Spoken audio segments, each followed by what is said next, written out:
दोस्तों, आज आईपीएल 2026 की दो सबसे बड़ी टीमें मुंबई इंडियंस और कोलकाता के बीच एक बेहद ही रोमांचक मुकाबला खेले गया, जिसने पूरे क्रिकेट जगत को हिलाकर रख दिया। तो दोस्तों, आइए देखते हैं मैच का पूरा रोमांच। दोस्तों, मैच की शुरुआत हुई टॉस के साथ। मुंबई के कप्तान हार्दिक पांड्या जब मैदान के बीचों बीच आए तो उनके चेहरे पर एक अजीब सा सुकून और गजब का आत्मविश्वास था। उन्होंने सिक्का उछाला और किस्मत ने उनका साथ दिया। हार्दिक ने बिना देर किए एक बेहद साहसी फैसला लिया, गेंदबाजी करने का। वानखेड़े की उस लाल मिट्टी वाली पिच पर जहां शाम को ओस गिरती है और गेंद बल्ले पर मखमली कालीन की तरह आती है, वहां पहले गेंदबाजी करना किसी जुए से कम नहीं था। लेकिन हार्दिक के पास एक मास्टर प्लान था।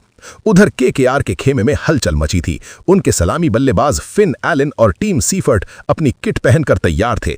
उनके इरादे साफ थे, आज मुंबई के समंदर में रनों की ऐसी सुनामी लानी है जिसे कोई रोक न सके। जैसे ही अंपायरों ने खेल शुरू होने का इशारा किया, मुंबई की तरफ से नई गेंद थामी दुनिया के सबसे घातक स्विंग गेंदबाज ट्रेंट बोल्ट ने। बोल्ट की फुर्ती और उनकी इन स्विंगर किसी भी बल्लेबाज के लिए काल साबित होती है, लेकिन सामने खड़ा था फिन एलन नाम का वो तूफान जिसे किसी का डर नहीं था। बोल्ट ने जैसे ही पहली गेंद डाली, एलन ने उसे सम्मान दिया, लेकिन दूसरी गेंद पर जो हुआ वो किसी धमाके से कम नहीं था। बोल्ट की थोड़ी सी बाहर निकलती गेंद को एलन ने खड़े खड़े कवर की दिशा में एक कड़क चौका जड़ दिया। पूरा स्टेडियम सन्न रह गया। अगली गेंद फिर वही लेंथ और इस बार एलन ने उसे मिड ऑन के ऊपर से बाउंड्री के बाहर भेज दिया। लगातार दो चौके। बोल्ट जैसे गेंदबाज के खिलाफ ऐसी हमाकत, लेकिन असली तमाशा अभी बाकी था। पांचवी गेंद पर बोल्ट ने बाउंसर मारने की कोशिश की, पर एलन तो जैसे आज किसी और ही मूड में आए थे। उन्होंने अपनी जगह बनाई और एक जबरदस्त हवाई शॉट खेलकर गेंद को सीधे दर्शकों के बीच पहुंचा दिया। पहले ही ओवर में 18 रन। केकेआर ने आगाज नहीं बल्कि एक खूंखार ऐलान कर दिया था। वानखेड़े की वो पिच आज बल्लेबाजों के लिए स्वर्ग बन चुकी थी। हर शॉट पर रनों की बारिश हो रही थी। मुंबई का गेंदबाजी आक्रमण, जिसमें एक से बढ़कर एक दिग्गज शामिल थे, आज पूरी तरह असहाय नजर आ रहा था। फिन एलन और सीफर्ट ने पावर प्ले का ऐसा निर्दयी फायदा उठाया कि फील्डर्स केवल गेंद को बाउंड्री से वापस लाने का काम कर रहे थे। जब पावर प्ले खत्म हुआ तो स्कोर बोर्ड पर रनों का अंबार लग चुका था, लेकिन कहानी में मोड़ तब आया जब मध्य क्रम में कैमरून ग्रीन और रमनदीप सिंह की जोड़ी क्रीज पर जमी।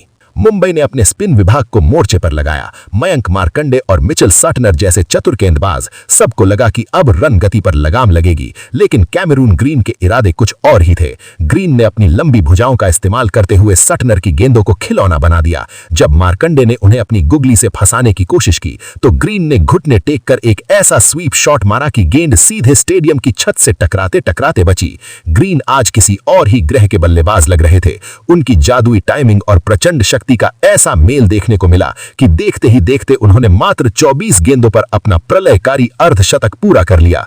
मुंबई के फैंस खामोश थे। ड्रेसिंग रूम में टेंशन साफ दिख रही थी। केकेआर के बल्लेबाज आज रुकने का नाम नहीं ले रहे थे।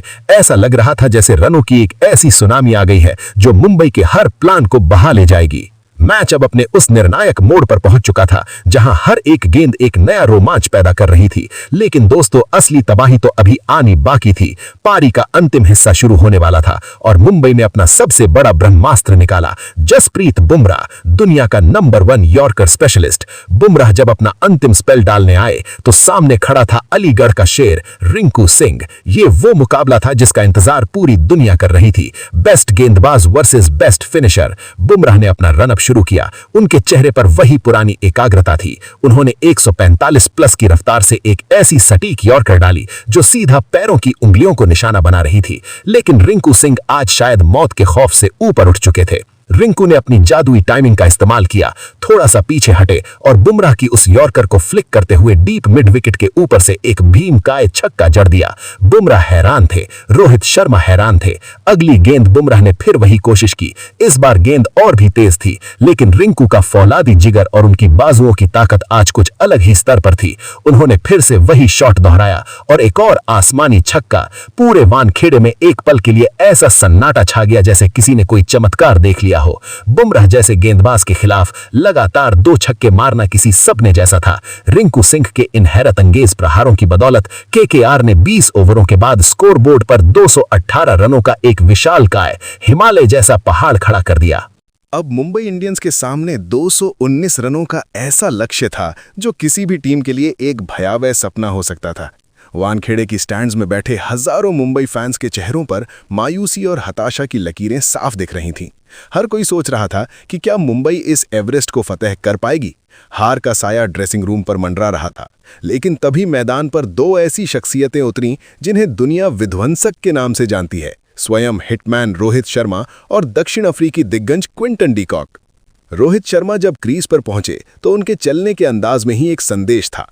आज वो अपनी पुरानी खूंखार लय में नजर आ रहे थे। केकेआर ने अपनी सबसे बड़ी ताकत रफ्तार के सौदागर उमरान मलिक को गेंद थमाई। उमरान ने अपनी पहली ही गेंद 150 किलोमीटर प्रति घंटा की रफ्तार से डाली, जिसे देखकर किसी के भी पैर कांप जाएं। लेकिन रोहित शर्मा ने उस रफ्तार को ही अपना हथियार बना लिया। जैसे ही उमरान ने दूसरी गेंद फेंकी, रोहित ने अपनी जादुई कलाइयों का इस्तेमाल किया और एक ऐसा सिग्नेचर पुल शॉट जड़ा कि गेंद रॉकेट की रफ्तार से स्टैंड्स में जा गिरी। अगली गेंद पर रोहित ने फिर से वही आक्रमण किया और एक और कड़क छक्का। पूरा वानखेड़े स्टेडियम रोहित रोहित के नारों से इस कदर गूंज उठा कि उसकी गूंज मरीन ड्राइव तक सुनाई दे रही थी।